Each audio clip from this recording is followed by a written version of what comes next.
Vivekananda Reddy murder case ప్రభావంతో టీడీపీకి లాభం చేకూరబోతోంది. 4-5 స్థానాలు మైదుకూరు కూడా టీడీపీకి గెలవబోతోంది. రైట్. ఇక కడప నుంచి మనం కర్నూలు జిల్లాకు వెళదాం. రాయలసీమలో మరొక కీలకమైనటువంటి జిల్లా కర్నూలు జిల్లాలో మొత్తం 14 నియోజకవర్గాలు ఉన్నాయి. ఎక్కడ ఎవరు గెలవబోతున్నారు చూద్దాం. ఉమ్మడి కర్నూలు జిల్లాలో 14 సీట్లలో వైఎస్ఆర్సీపీకి 5-6 స్థానాలు రాబోతుంటే టీడీపీ కూటమికి 8 నుంచి 9 స్థానాలు ఇక్కడ మనకి కనబడుతున్నాయి. ఇక్కడ కూడా క్లియర్గా టీడీపీ కూటమి లీడ్ చేస్తున్నటువంటి పరిస్థితి. ఏ స్థానాలు? ఆళ్లగడ్డలో టీడీపీ గెలవబోతోంది. శ్రీశైలంలో టఫ్ ఫైట్ ఉంది, వైసీపీకి గెలుపు అవకాశాలు ఉన్నాయి. నందికొట్కూరులో టీడీపీ ఎడ్జ్ కనపడుతోంది. కర్నూలులో టీడీపీ గెలవబోతోంది. పాణ్యం టఫ్ ఫైట్ ఉంది, వైసీపీకి ఎడ్జ్ కనపడుతోంది. నంద్యాల వైసీపీ గెలవబోతుంది. బనగానపల్లె అలాగే కోడుమూరు, ఆలూరు ఇక్కడ టీడీపీ గెలవబోతోంది. ఇక ఎమ్మిగనూరులో పత్తికొండలో టఫ్ ఫైట్ ఉంది, ఇక్కడ టీడీపీకి ఎడ్జ్ కనపడుతోంది. మంత్రాలయంలో వైసీపీకి గెలిచే అవకాశం ఉంది. ఇక డోన్లో వైసీపీ గెలవబోతోంది. సో ఇక్కడ కూడా కర్నూలు జిల్లాలో కూడా టీడీపీ లీడ్ చేస్తున్నటువంటి పరిస్థితి. అశోక్, ఇదే ఈక్వేషన్ సేమ్. రాయలసీమ మొత్తం కూడా వివేకానంద రెడ్డి మర్డర్ కేసు అనేది చాలా బలంగా చూపిస్తోంది. అది కర్నూలు జిల్లాలో కూడా చూపిస్తుంది. యాక్చువల్లీ అందరూ అనుకునేది ఏంటంటే రాయలసీమలో చిత్తూరు, అనంతపురం ఒక కేటగిరీ కింద చూస్తారు. కర్నూలు, కడపను మాత్రం ఒక ఈక్వేషన్లో చూస్తారు. ఖచ్చితంగా గత ఎన్నికల్లో క్లియర్ కట్ మెజారిటీ వైసీపీకి వచ్చింది. క్లీన్ స్వీప్ కదా, కడప కర్నూలు క్లీన్ స్వీప్ చేసింది. రెడ్ల ప్రభావం చాలా ఎక్కువగా ఉంటుంది కాబట్టి అక్కడ టీడీపీకి సీట్లు వస్తాయని ఎవరు కూడా ఎక్స్పెక్ట్ చేయరు. కానీ ఇది ఊహించిన షాక్ వైసీపీకి, టీడీపీకి కూడా షాకే. ఎందుకంటే 8 నుంచి 9 స్థానాలు కర్నూలు జిల్లాలో టీడీపీకి వస్తాయి, టీడీపీ కూటమికి వస్తాయి అనేది వాళ్ళకు కూడా షాకింగ్ కలిగించే నిర్ణయం. ఎందుకంటే వాళ్ళు కూడా రెగ్యులర్గా లెక్కలు వేసుకుంటూ ఉంటారు. ఈ జిల్లాలో మనకిన్ని, ఈ జిల్లాలో మనకిన్ని. అందుకని వాళ్ళు రాష్ట్రం అంతా మిగిలిన 11 జిల్లాలు ఒక ఎత్తు, కర్నూలు కడపను తీసేస్తారు పక్కకి. ఈ 2 జిల్లాలు వాళ్ళయ్యే, వైసీపీయే, మనకి కాదులే అన్న ఈక్వేషన్ వస్తాయి. కానీ కడపలో 5-6 సీట్లు వచ్చాయి. కర్నూలు జిల్లాలో వైసీపీ వెనకబట్టం అనేది రికార్డు. ఇక్కడ 8 నుంచి కర్నూలులో వైసీపీకి 5-6 కర్నూలులో 5-6 వచ్చి టీడీపీకి 8 నుంచి 9 స్థానాలు రావటం అనేది టీడీపీ కూడా షాకింగ్ నిర్ణయం.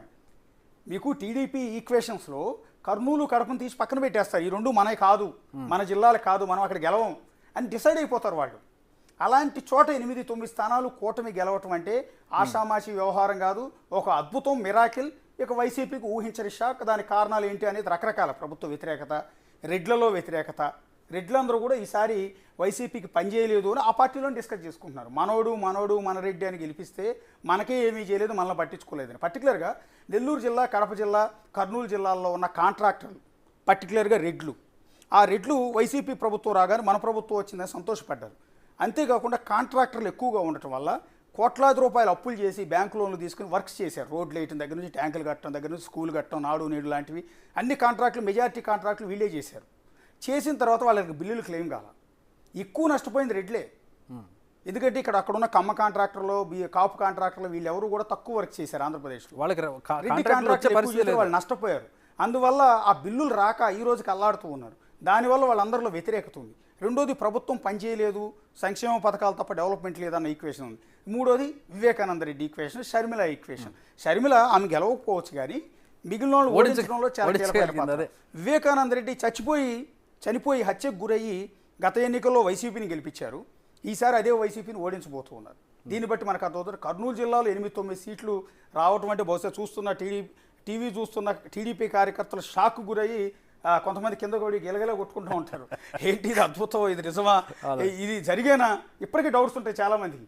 ఇది బిగ్ టీవీ ఎగ్జిట్ పోల్లో వచ్చిన రిపోర్ట్. ఇది ఏదైనా కానీ అశోక్దో లేదా నాదో సొంత అభిప్రాయం కాదు. ఇక్కడ సర్వే చేసేటప్పుడు ఏ అంశాలు దోహదం చేశాయనే దానికి సంబంధించి కూడా మనం మాట్లాడుతూ ఉంటాం. సర్వే చేసిన సందర్భంలో ఎందుకు మీరు వాళ్ళకు ఓటేశారు అనే దానికి సంబంధించి అడిగినప్పుడు వాళ్ళు చెప్పేటటువంటి ఆన్సర్స్ని మనం అనాలిసిస్గా ఇక్కడ సబ్మిట్ చేస్తూ ఉంటాం. ఎవరు సొంత అభిప్రాయాలు కాదు, ఇక్కడ ప్రజల నుంచి తీసుకున్నటువంటి సర్వే ఫలితాలను మనం ఇక్కడ రిజంబుల్ చేస్తూ ఉన్నాం.